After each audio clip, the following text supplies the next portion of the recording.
بلزمنا التصاوير سنة فين التصاوير بلزمنا كسد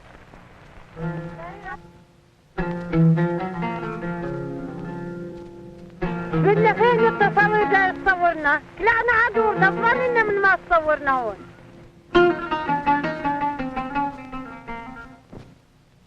We are the Palestinian people. We have lived on our land, our Palestine, for thousands of years.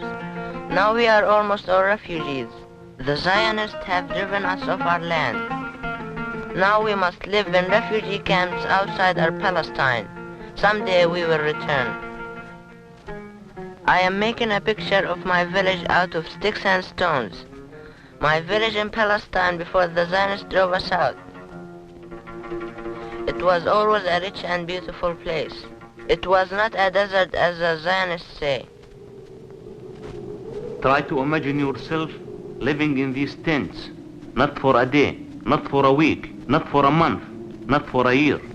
Suppose you imagine yourself that all your life you are going to stay in this tent. Believe me, you will make a guerrilla. You will go and fight. Fight for your land. Fight for your home. Fight for your country. We wait and wait for a long time. From 48 till now. Waiting for the United Nations. But nothing had been done. Except more refugees.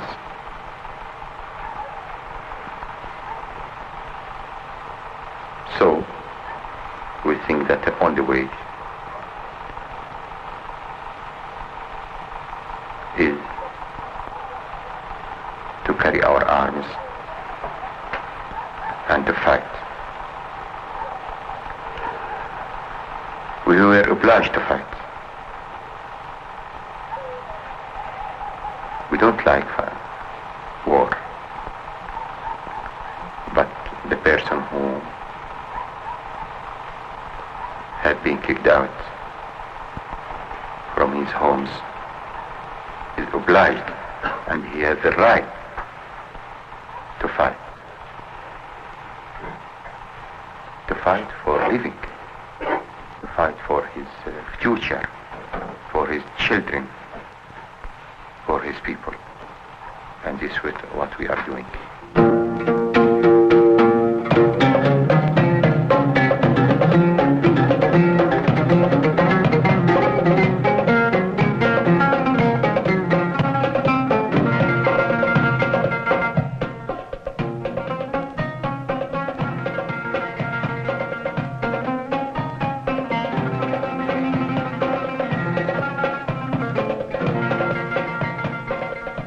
We are not fighting the Jewish people. There were always Jews in Palestine before the Zionists came. We were friends. It was the movement of the Zionists that wanted all our land and wanted to drive us out.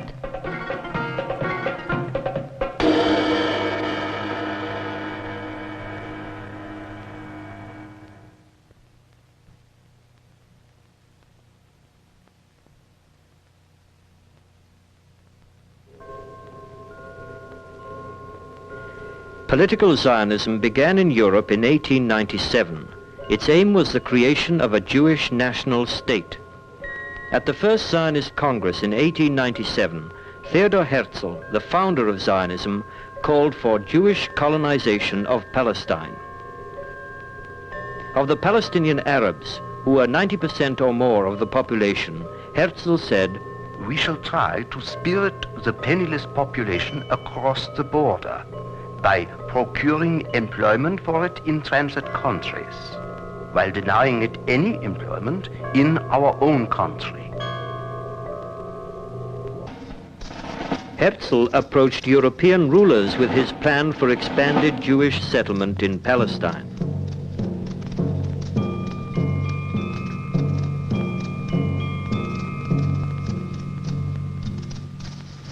To the Tsar's government in Russia, Herzl said that his program would help undermine the growing socialist revolutionary movement.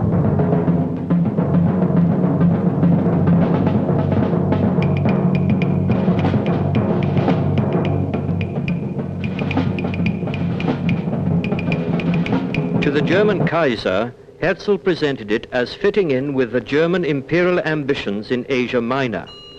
And to the Ottoman Sultan, he said that Zionist settlers would help him maintain his authority over the Arab population of Palestine.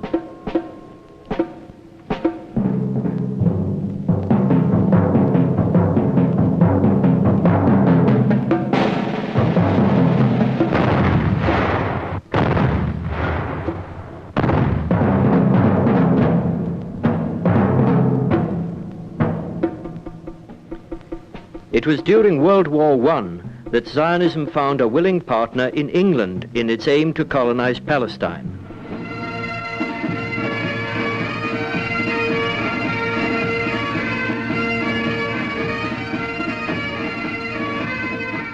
Chaim Weizmann, the leader of the Zionist movement in 1914 and a future leader of the State of Israel, wrote, "We can reasonably say that should Palestine fall within the British sphere of influence, and should Britain encourage Jewish settlement there as a British dependency, we could have in 20 to 30 years 1 million Jews out there, perhaps more. They would develop the country, bring back civilization to it, and form a very effective guard to the Suez Canal."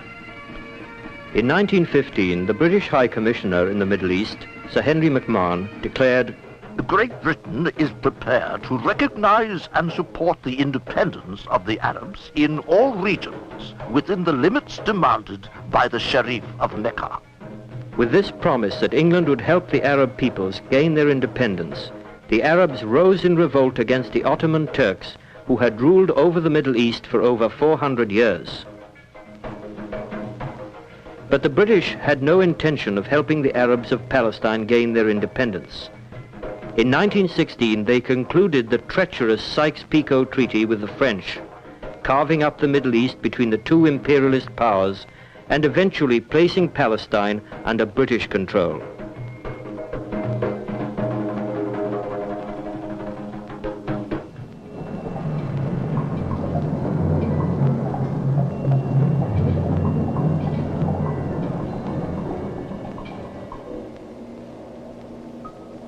On November 2nd, 1917, the 20-year Zionist effort to colonize Palestine was crowned with success. The British Foreign Secretary, Lord Arthur Balfour, issued the famous Balfour Declaration.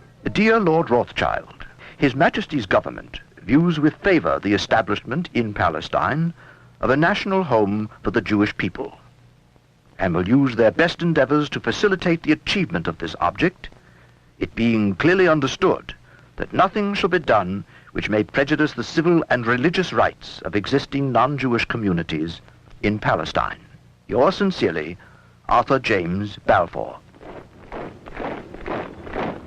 Faced with the reality of British colonization and increased Zionist immigration, the Palestinian people rose in revolt to protest these imperialist schemes on their homeland.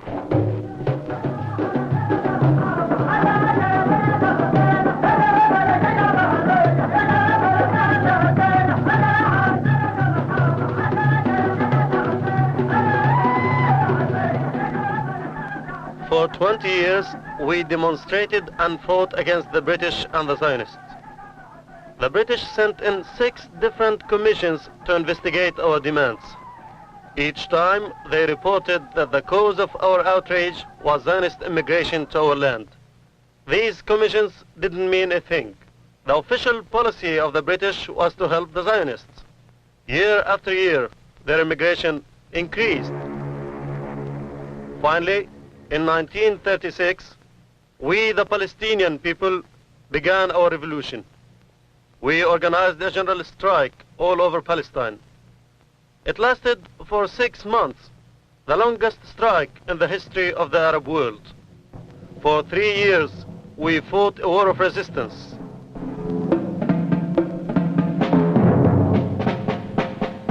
We liberated much of Palestine from the British. The Zionists would not have been able to hold out on their own.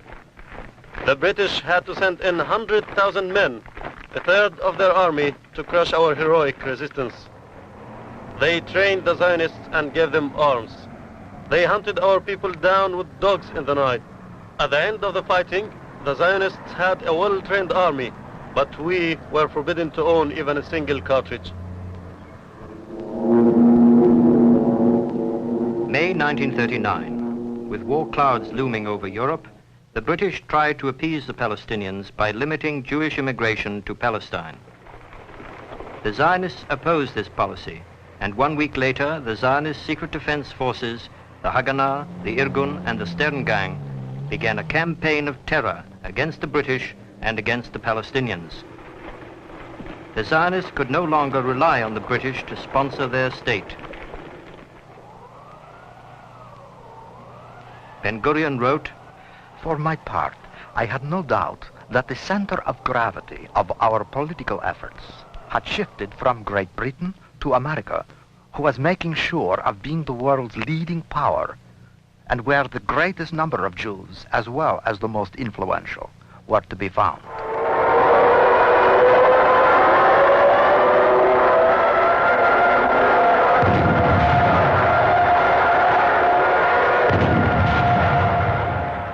September 1st, 1939.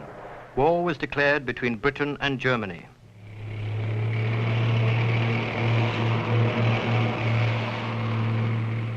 The Zionists asked to take part in the war effort, but they opposed the formation of a joint Palestinian brigade of Jews and Arabs. They insisted on an all-Jewish brigade, which could become the nucleus of an army to fight for the creation of a Zionist state.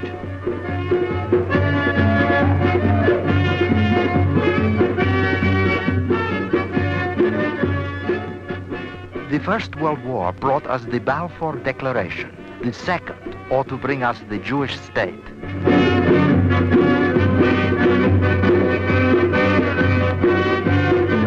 Das keinen Mut, die mehr zu zwingen vermag, dann wird unser Wille und unser deutscher Stahl auch die Not meistern. Deutschland, sieg heil!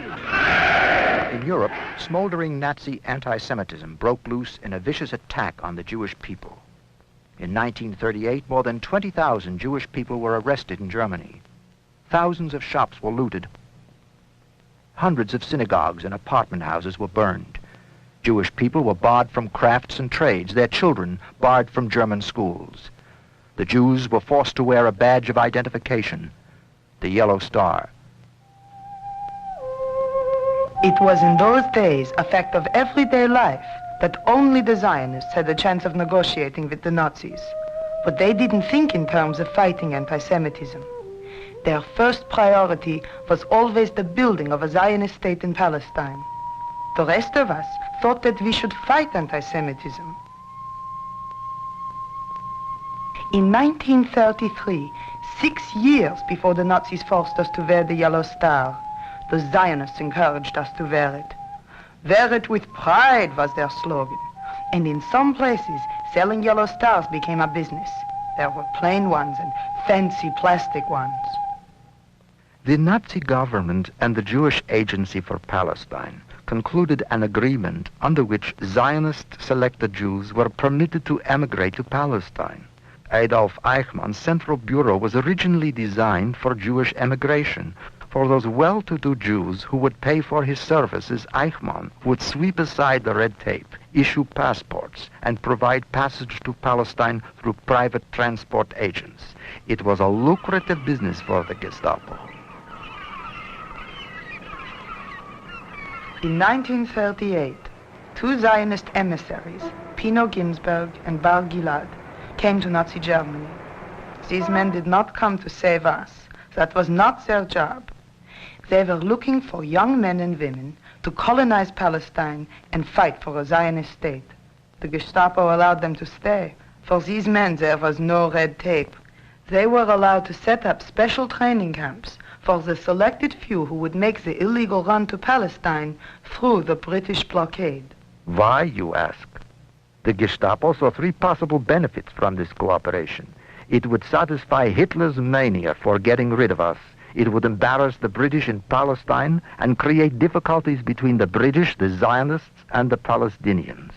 The Nazis dropped this emigration policy in 1939, but the Jewish organizations remained the very cornerstone of the Nazis' Jewish policy. Most of the leading positions in the Nazi-appointed Jewish central organizations were held by Zionists. In Amsterdam, Berlin, Warsaw, and Budapest, Zionist officials could be trusted to compile the list of persons and their property. They prepared the lists of deportees. They organized forced labor gangs and a Jewish police force to round up the victims. Leo Beck, chief rabbi of Berlin, thought Jewish policemen would be more gentle and make the ordeal easier on us. In the spring of 1944, Zionist Rudolf Kästner headed the Relief and Rescue Committee for all of Hungary. Rudolf Kästner, with the full power of the Jewish agency behind him, withheld from the 800,000 Hungarian Jews the knowledge that they were being shipped to the gas chambers in Auschwitz. Kästner and his cronies told our people they were being shipped to a new town called Land of Bread. We paid the price for this collaboration. All the governments of the world were silent, including the Zionist officials in Palestine. Rescuing us was not their priority. Yitzhak Greenbaum, head of the Jewish Agency Rescue Committee, declared, If I am asked, could you give from United Jewish Appeal monies to rescue Jews? I say no, and I say again no. In my opinion, we have to resist that wave which puts Zionist activities in the second line. Not all Jews followed the policy of collaboration.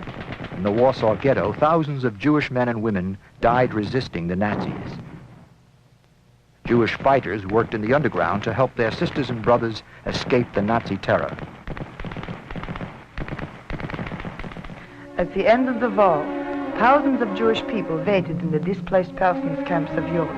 In the fall of 1947, more than 55,000 applications for admission to the United States had been filed. A majority of these people said they wanted to go anywhere but Palestine. The Zionists wanted us in Palestine because increased immigration could mean the establishment of the Zionist state. The Yiddish Bulletin reported in 1950, by pressing for an exodus of Jews from Europe, by insisting that Jewish displaced persons do not wish to go to any country outside of Israel, by not participating in the negotiations on behalf of the displaced persons. By all this, the Zionists certainly did not help to open the gates of America for Jews. In fact, they sacrificed the interests of living people, their brothers and sisters who went through a world of pain, to the politics of their own movement. We will proceed the roll call. Australia, yes. Belgium, in November yes. 1947, Bolivia, the Jewish yes. Agency for Palestine accepted a Brazil, partition plan from the United yes. Nations calling for the Russia. establishment of a Jewish state. The plan gave 56% of the land to the immigrant Zionists. At the time, they owned only 6% of the land. This policy echoed the words of Theodor Herzl, the founder of Zionism. We will demand the land we need. The more immigrants, the more land. The Palestinians greeted the plan with a general strike throughout Palestine. David Ben-Gurion declared, From the beginning of April, the war of independence passed from the defensive to the offensive. of 13 military operations during this period, 8 took place outside the territory allotted by the original partition plan. Palestinians from Tiberias, Haifa, Safad, and Baisan were forced to flee. During this time, the Zionists used 2 military strategies. Plan C aimed to unleash terror tactics in the cities and villages of Palestine. Plan D was an all-out offensive to drive the Palestinian Arabs off their land and out of Palestine. Partition was not enough for the Zionists. At Deir Yassin, 254 Palestinian men, women, and children were butchered in cold blood. Menachem Begin, commander of the Irgun, said, Our men captured the village of Deir Yassin. They were compelled to fight for every house to overcome the enemy. They used large numbers of hand grenades. The civilians who disregarded our warning suffered inevitable casualties. The massacre was not only justified, but there would have been no state of Israel without the victory at Deir Yassin. May 14, 1948, 1 month after the massacre at Deir Yassin, Ben-Gurion declared the establishment of the new state of Israel.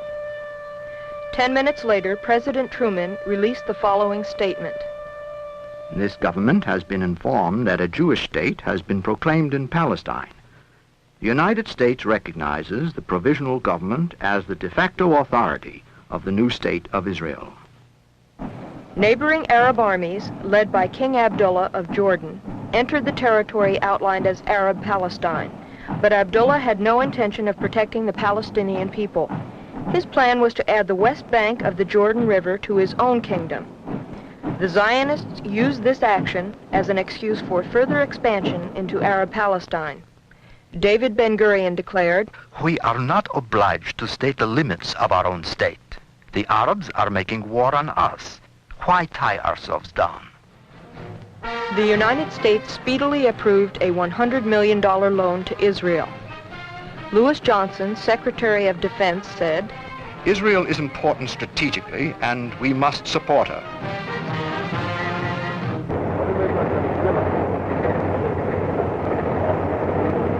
Secretary Johnson did not mention that 1 million homeless Palestinians were forced to seek refuge in the border areas of Egypt, Jordan, Syria, and Lebanon. They left behind 388 villages, half the buildings in Palestine, 30,000 acres of citrus groves, and thousands of shops and businesses. Israel had created a nation of refugees.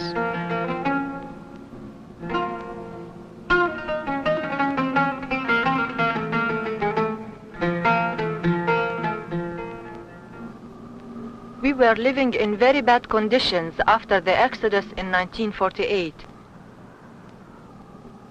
There was not enough land, farms, nor vegetables for the native people. The people would eat anything green. We were very hungry.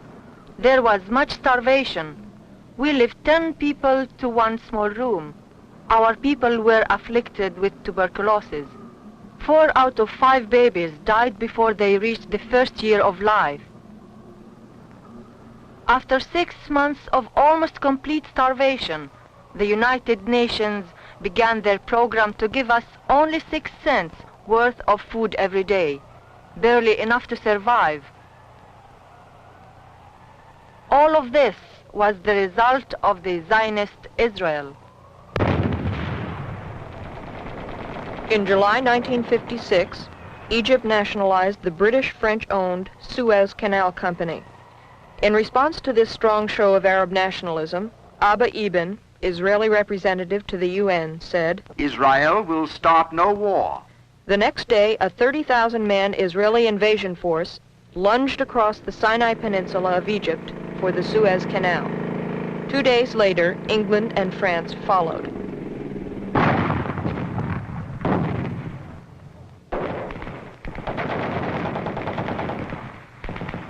Ben-Gurion told the Israeli Congress, "You have brought us back to the place where the law was given and where we were commanded to be a chosen people." On the first day of the Sinai invasion, Israeli border police proclaimed a curfew in the city of Kfar Qasim. Unaware of this curfew, the villagers returning from work in the fields were shot down by the Israeli police. An Israeli court found 7 of the policemen guilty of having killed 43 men, women, and children deliberately. The leader of the massacre was fined 1 Israeli penny. The Palestinian Revolution was born in our refugee camps, where the poor, the hungry, and the landless survived. Some of us began to think, we are the Palestinians. The land is Palestinian. The problem is Palestinian, and the people are Palestinians. So, only we can find a solution. In 1956, we started the Palestinian National Liberation Movement in the Gaza Strip. For 9 years, we were very secret. We met together. We talked together. always discussing the armed struggle.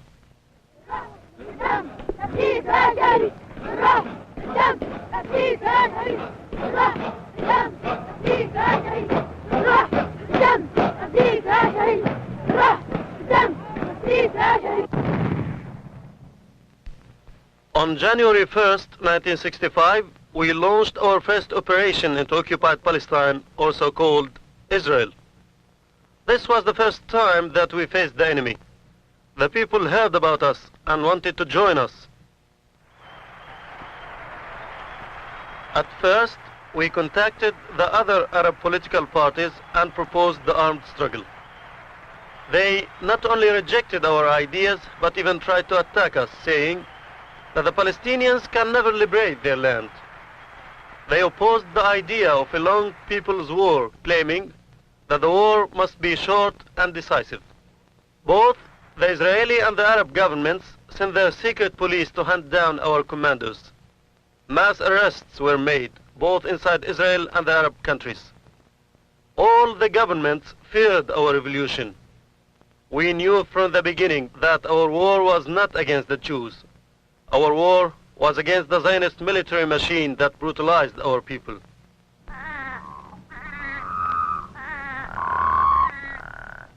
In March 1966, Moshe Dayan visited Vietnam to observe the methods used by the U.S. military to fight the Vietnamese people. He traveled with U.S. Marines and witnessed a battle near the Cambodian border. He wrote, "The United States and Israel employ almost identical language in speaking of reprisal action. The formula employed is that the cost involved in aiding the enemy Hanoi or the Arab countries must be made so high that those involved will no longer be willing to pay it." While Dayan was still in Vietnam, the U.S. announced the sale of Skyhawk attack bombers to Israel. The New York Times reported this was the first time that the U.S. had introduced a strictly offensive weapon into the Middle East.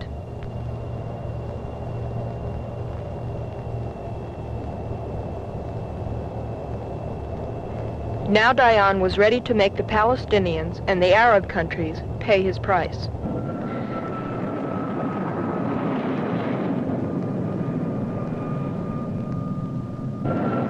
On June 5, 1967, Israeli bombers appeared in the skies over Egypt, Jordan, Syria, and Lebanon, launching the Six-Day War.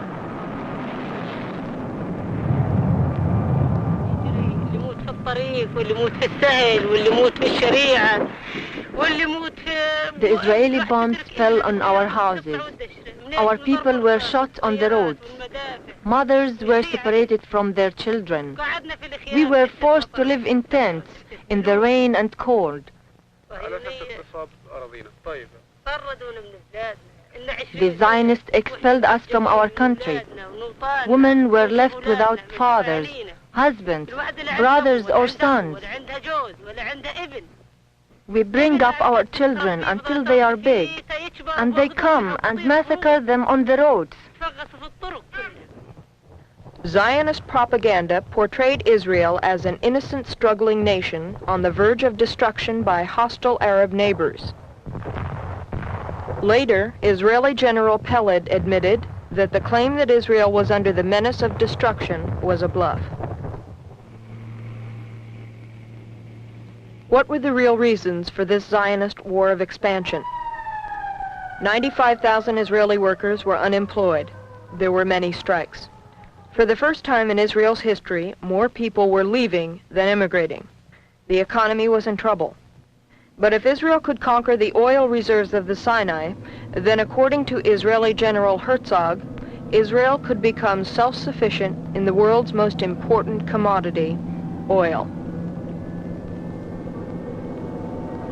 A U.S. State Department official declared, "In the Far East, we can get almost no one to help us in Vietnam. Here, the Israelis won the war single-handedly, taking us off the hook and serving our interests as well as theirs."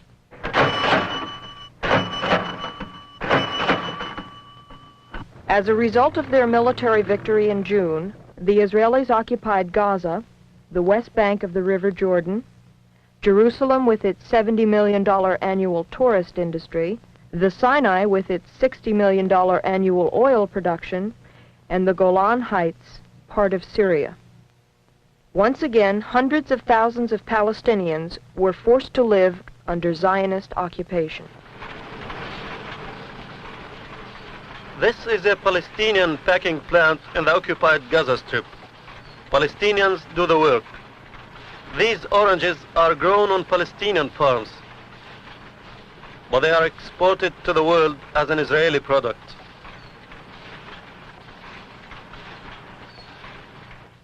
For every expression of resistance against the Zionist occupation, our people faced collective punishment. Israeli soldiers on reprisal operations would use a can of black paint to put a circle with an X in the middle on every third or fourth shop door. No official explanation was given.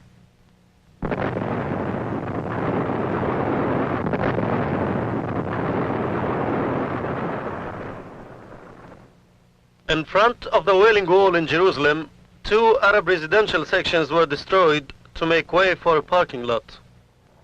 At the end of 1967, the New York Times reported that the Israeli army bulldozed 800 houses in the Jordan Valley, dynamited 850, rendering 20,000 more Palestinians homeless. An American journalist reported, "We know a group of people in Amman who are refugees from a village called Yallo on the West Bank.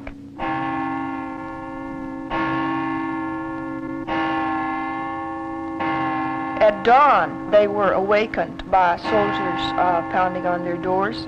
They pounded on the doors. They made all of the people come out of their houses exactly as they had slept. They made them leave without taking anything with them. They weren't permitted to feed their children, and they were told to walk in a certain direction down the road. And then the army began dynamiting their homes behind them, even as they went. This is not even the end of the story, but these people, as they traveled down the road, were harassed by the soldiers who selected men at random and murdered them before the eyes of the others." Why does Israel deal so brutally with the Palestinians? Why such harsh treatment? Perhaps Moshe Dayan has the answer. I am against the integration of a large number of Arabs. I think a solution should be found that would not leave too big an Arab minority within our frontiers.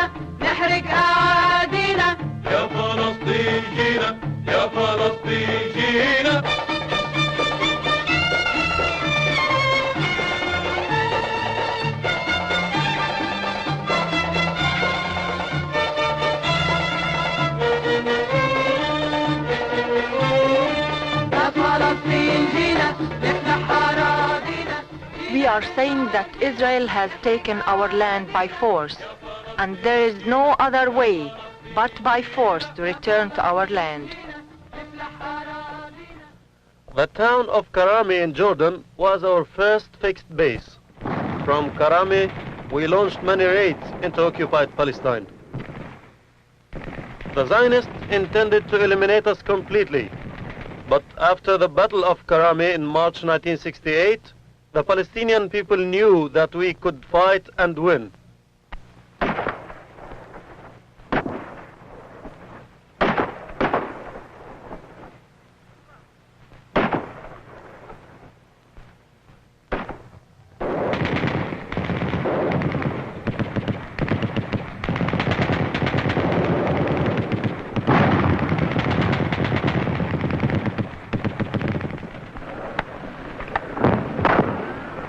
The Zionists attacked Karameh with almost 10,000 men. We were 450. We fought for 15 hours. Their tanks ran out of gas. We blocked all the roads. They had many wounded, and finally they retreated. Well, this is a turning point in the history of guerrilla, in the history of Al-Fatah revolutionaries. A turning point in the history of the Arab nation. This is the first confrontation battle we did and we win.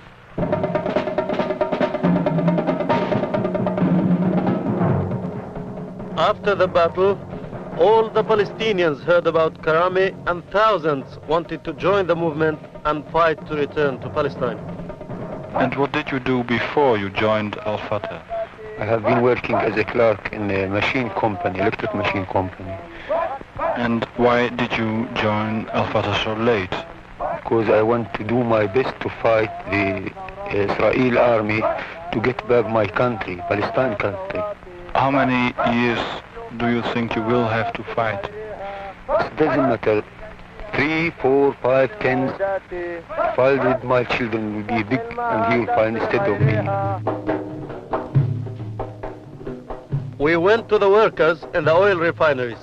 We helped them organize a union and supported their strikes.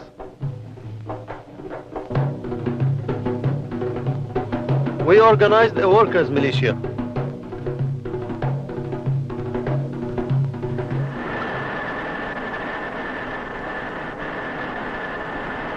We published many newspapers so that all the Arab people could learn about our struggle.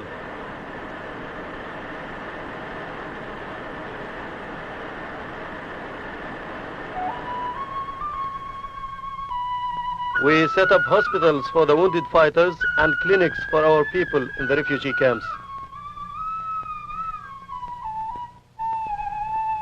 The revolution changed all our lives. We started the General Union of Palestinian Women and organized workshops and schools for women. The income from this sewing workshop helped support our families and the revolutionary movement.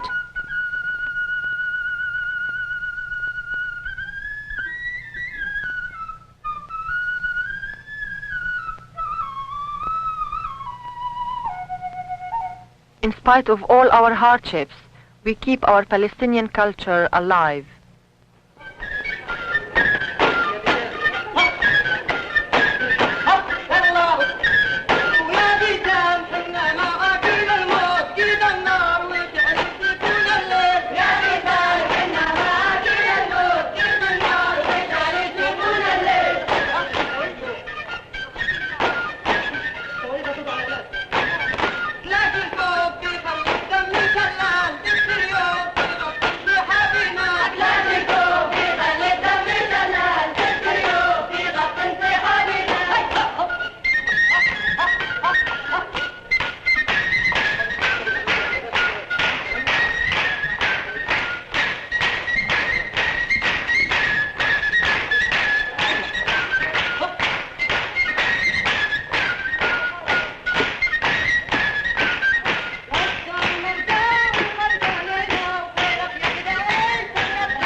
Now, my part in the revolution is to be the principal of the organization Beit al-Maqdis School.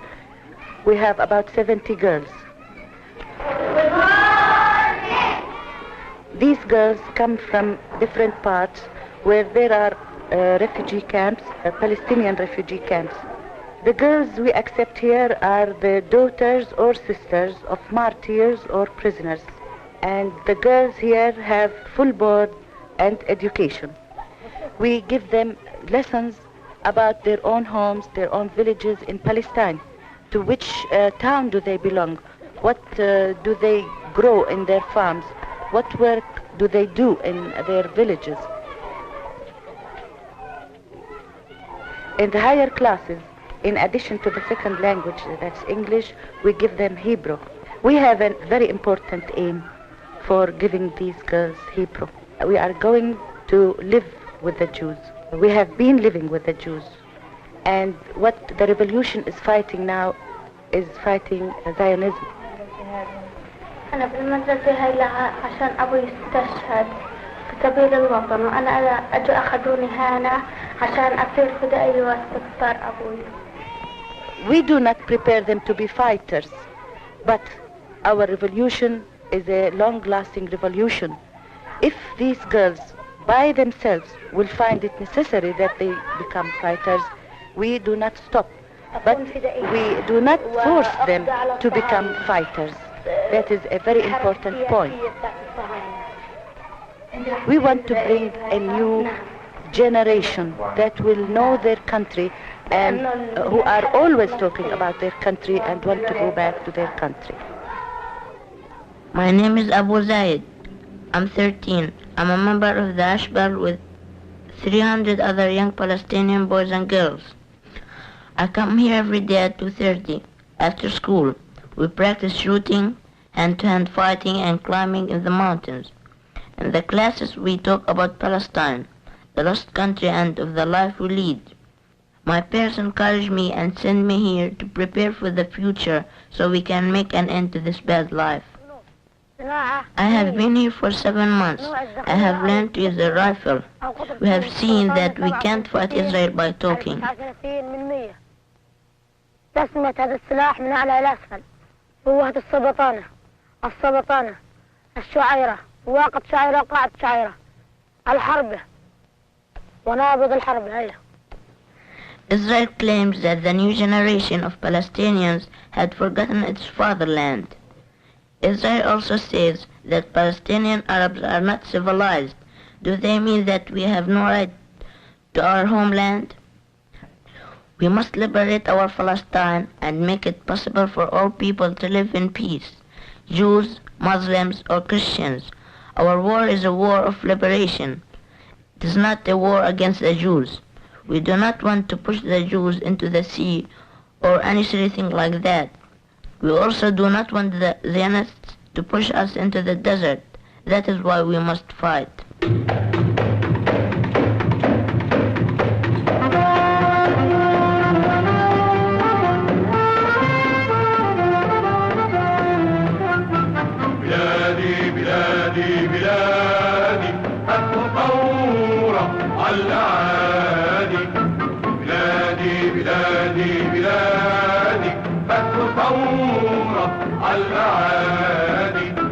فلسطين يا أرض الجدود إليك لا بد أن نعود. الثورة ستسود والعاصفة أمل بلادي بلادي بلادي بلادي. الثورة على الأعادي بلادي بلادي بلادي. الثورة على الأعادي. العاصفة تمشي هناك تزرع الأرض شراك للرجاء وإلى الهلاك. كل غاضب في بلادي بلادي بلادي بلادي. حتف ثورة على الأعادي بلادي بلادي بلادي. حتف ثورة على الأعادي.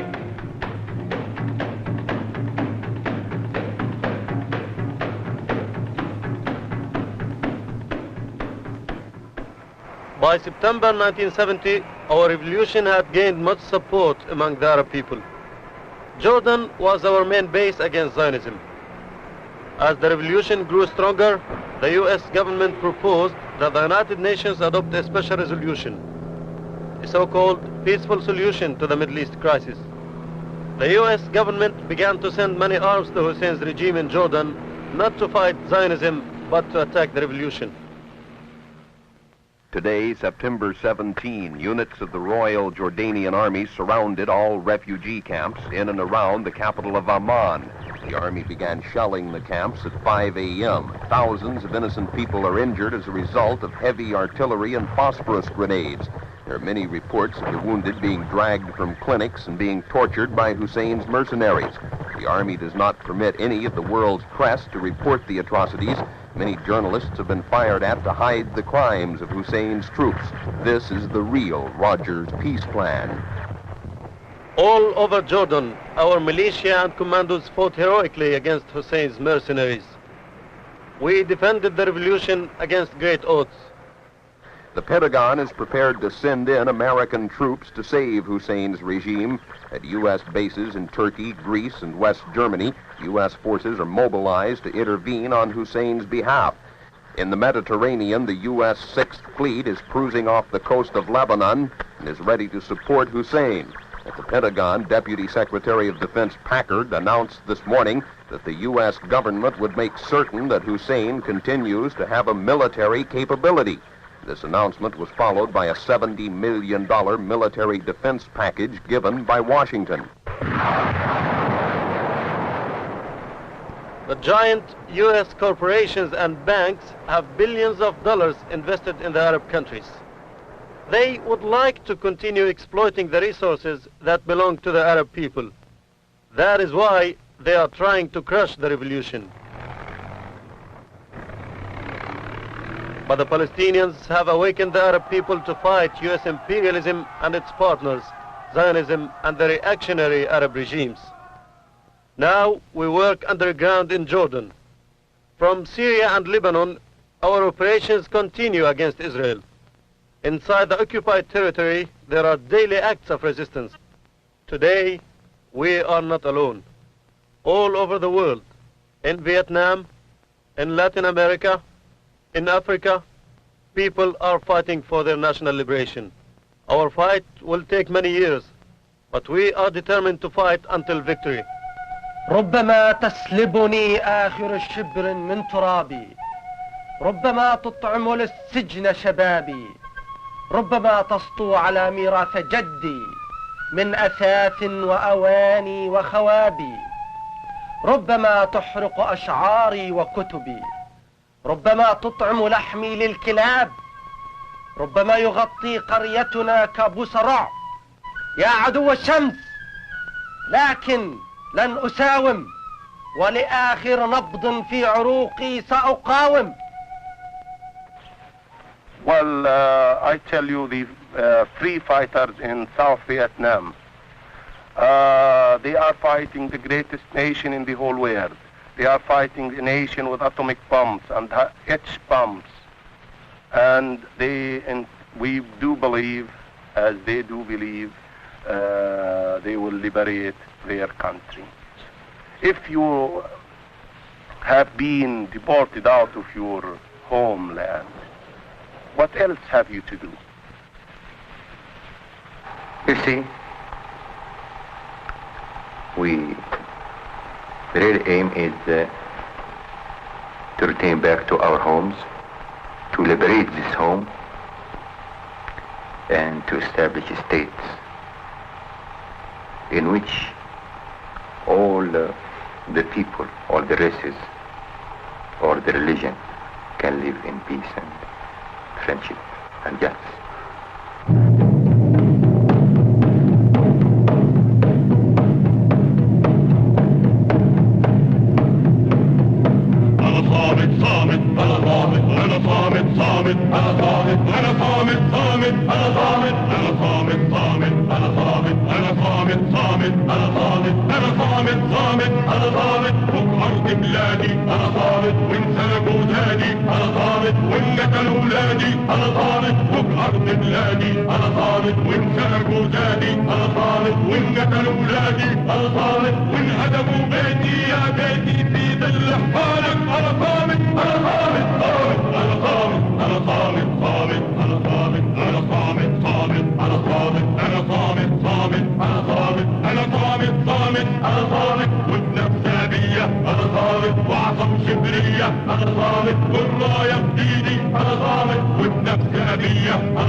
والراية بإيدي أنا ضامن وإن قطعوا إيدي والراية بالإيد